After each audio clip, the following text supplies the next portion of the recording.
ለህይወትህ አለመሳካት ከራስ በቀር ተወቃሽ የለም።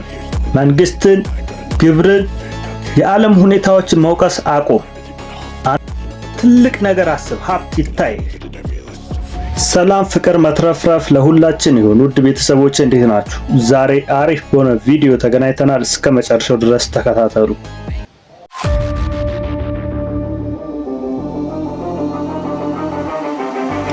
የመጨመር ህግ በዓለም ዙሪያ ያሉ ሁሉም ወንዶችና ሴቶች የሚፈልጉት መጨመር ነው።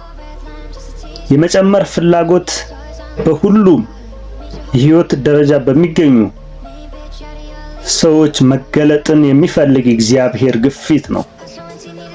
ሀብታም ለመሆን፣ ለመስፋት እና ለመዘርጋት የሚኖር ፍላጎት ከመሰረታዊ ማንነት የሚመነጭ ግፊት ነው። ብዙ መልካም ጓደኞች፣ የተሻለና የበለጠ ምግብ፣ ቤት፣ መኪና እና ሌሎችም የህይወት ቅንጦቶች እንዲኖሩ ትፈልጋለህ። በተጨማሪም ለበለጠ ለመጓዝ ስለ ውስጣዊ ኃይሎች መማርና የበለጠ የውበት ልኬትን መለማመድ ትፈልጋለህ። በቃ በአጭሩ የተትረፈረፈ ህይወት መኖር ትፈልጋለህ። አንተ ስንዴ በአፈር ውስጥ ትተክላለህ፣ መሬቱንም ውሃ ታጠጣለህ። እግዚአብሔር ደግሞ የስንዴውን ዘር 100 እጥፍ ወይም 1000 እጥፍ በማባዛት መጨመርን ይሰጠዋል። በተመሳሳይ በአእምሮ ውስጥ የምትተክለው በሐሳብ፣ ስሜት እና እምነት መገለጡ ይጨምራል። መጨመር ማለት የመልካም ነገርህ መብዛት ማለት ነው። የመነሻ ሐሳብህ ወይም እቅድህ መገለጥ ማለት ነው። ምንም አይነት መነሻ ከሌለ መጨመር ሊኖር አይችልም።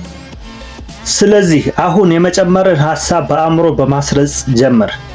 ለህይወትህ አለመሳካት ከራስ በቀር ተወቃሽ የለም። መንግስትን፣ ግብርን፣ የዓለም ሁኔታዎችን መውቀስ አቁም። አንተ ማለቂያ የሌለው አእምሮና ማለቂያ የሌለው ሀብት ዜጋ ነህ። ትልቅ ነገር አስብ፣ ሀብት ይታይህ እና ሀብታም እንደሆንክም ይሰማህ። ቀሪውን የስበት ህግ ያደርገዋል።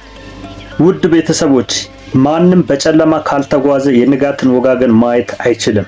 እናንተም ብትሆኑ አሁን ካላችሁበት ማንኛውም ሁኔታ ተነስታችሁ ወደ ምትፈልጉት የብርሃን ወጋገን መድረስ ትችላላችሁ። መጀመሪያ ግን ከመነሳታችሁ በፊት ወዴት መሄድ እንዳለባችሁና ለዛ ነገር ምን መክፈል እንዳለባችሁ ማወቅ ይኖርባችኋል።